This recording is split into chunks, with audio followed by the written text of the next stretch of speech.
नवरात्रि के दौरान मीट बेचने वाले की दुकान तोड़ी गई। विरोध जताने के लिए चर्च के अंदर कीर्तन किया गया। गुरुग्राम में नमाज के विरोध में आए स्थानीय लोग। ऐसी खबरें या इससे मिलती जुलती खबरें आजकल आम हो गई हैं। आंकड़े बताते हैं कि 2014 में नरेंद्र मोदी की सरकार के आने के बाद से देश में अल्पसंख्यकों के खिलाफ हिंसा बढ़ी है।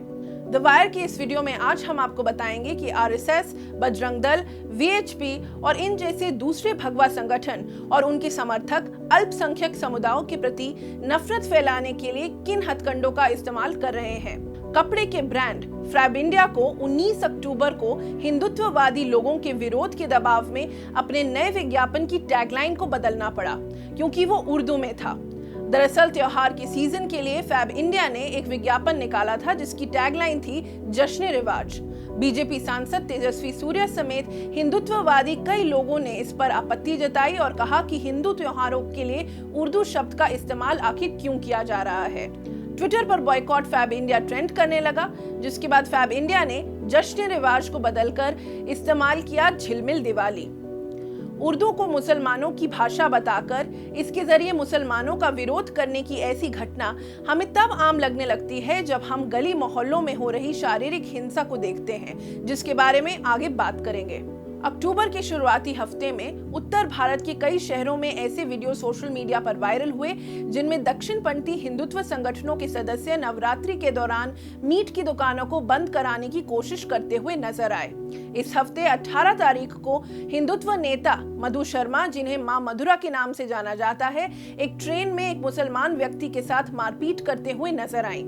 शर्मा पुजारी और हिंदुत्व नेता यति नरसिंहानंद की शिष्य हैं, जिन्होंने भारत के सभी मुसलमानों को हिंदुओं के जिहादी दुश्मन के रूप में वर्णित किया है और ये तक कहा है कि समुदाय के सदस्य जीवन के अधिकार के लायक नहीं है। वहीं बेंगलुरु के बेलगावी से एक वीडियो सामने आया है जिसमें दिखाई दे रहा है कि एक मुस्लिम परिवार जिनकी मांस की दुकान को हिंदुत्ववादी संगठनों ने तहस नहस कर दिया है। यहाँ एक नए मंदिर का उद्घाटन था, जिस दौरान सभी मांस की दुकानों को बंद करने का मौखिक आदेश दिया गया था। इस मुस्लिम परिवार ने भी अपनी दुकान को सुबह 11 बजे बंद कर दिया था। दोपहर में जब उनके 2 कर्मचारी दुकान में सफाई करने गए, तब हिंदुत्ववादी संगठनों के कुछ लोग उनकी दुकान में घुस गए और वहां पर तोड़फोड़ शुरू कर दी। ये मामला 8 अक्टूबर का है। कर्नाटक में हिंदुत्ववादी संगठनों द्वारा की गई सांप्रदायिक हिंसा के ऐसे 10 अन्य खबरें सामने आई हैं। कर्नाटक के हुबली में रविवार को हिंदुत्ववादी संगठन बजरंग दल के कुछ लोग एक चर्च में पहुंच गए और वहां भजन गाने लगे।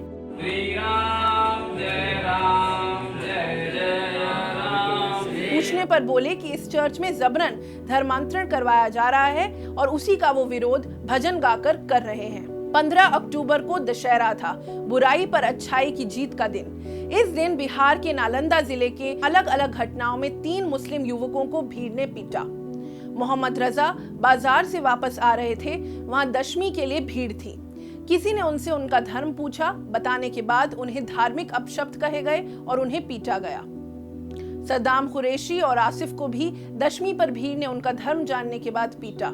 इस इलाके में हर महीने ऐसी 2 से 3 घटनाएं धार्मिक हेट क्राइम की हो रही हैं और सामने आ रही हैं। मध्य प्रदेश में मंगलवार को पैगंबर मोहम्मद साहब के जन्मदिन के त्योहार ईद-ए-मिलाद के जुलूस पर बड़वानी जिले में छतों से पत्थर फेंके गए। जुलूस पर पत्थर फेंके जाने के ऐसे मामले धार और जबलपुर में भी सामने आए। धार में तो पुलिस ने जुलूस पर ही लाठीचार्ज कर दिया। पिछले सालों में शांत रहने वाले मध्य प्रदेश का नाम इन दिनों धार्मिक हिंसा में काफी आगे है। आंकड़ों के अनुसार मालवा क्षेत्र में दिसंबर 2020 से अब तक धार्मिक हिंसा के कुल 20 मामले सामने आ चुके हैं। इससे पहले 5 से 12 अक्टूबर के बीच एक हफ्ते में मध्य प्रदेश में धार्मिक हिंसा के कुल 6 मामले सामने आए हैं। वहीं इंदौर के एक कॉलेज में 4 मुसलमान युवकों को गरबा नाइट में जाने के आरोप में पुलिस ने गिरफ्तार भी कर लिया। इंदौर के एक गांव में मुस्लिम परिवार पर हमला भी किया गया, क्योंकि उन्होंने गांव छोड़ने से इनकार कर दिया था। गांव में बहुसंख्यक हिंदू आबादी है। इसके अलावा दतिया, खांडवा, नीमच में भी धार्मिक हिंसा की घटनाएं हुई। दतिया में तो एक हिंदुत्ववादी संगठन ने एक चर्च को तोड़ने की धमकी भी दी। ये घटनाएं तो वो हैं जो शहर, जिला, ब्लॉक स्तर पर भगवा संगठनों की तरफ से हो रही हैं। ये कहना जाती नहीं होगी कि एक हद तक इन घटनाओं को प्रेरणा देने का काम वो नेता भी करते हैं जो राष्ट्रीय मंचों, टीवी चैनलों पर अल्पसंख्यक विरोधी बोल बोलते हैं। भाजपा शासित राज्यों में इन घटनाओं को अंजाम देने वाले अधिकतर भगवा संगठन भाजपा की राजनीति के लिए जमीन पर समर्थन जुटाते हैं और चुनाव में वोट भी। सवाल ये पैदा होता है कि इन घटनाओं पर भाजपा की शीर्ष नेतृत्व की खामोशी क्या बताती है। उत्तर प्रदेश के मुख्यमंत्री आदित्यनाथ का अब्बाजान वाला बयान या फिर गृह मंत्री अमित शाह का दिल्ली के चुनाव से पहले शाहीन बाग तक करंट लगे वाला बयान जैसे अनेकों बयान तो ये बताते हैं कि अल्पसंख्यक विरोधी घटनाओं को रोकने के लिए कदम उठाने के बजाय वो आग में घी डालने का काम करते हैं।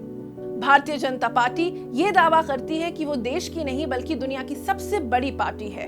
उनके नेता शायद चंद वोटों के लिए और सत्ता में बने रहने के लिए नफरती बातों का इस्तेमाल करते होंगे, मगर सच तो ये है कि ये नफरत अब सिर्फ चुनाव या टीवी तक सीमित नहीं, आपके घर तक पहुंच चुकी है।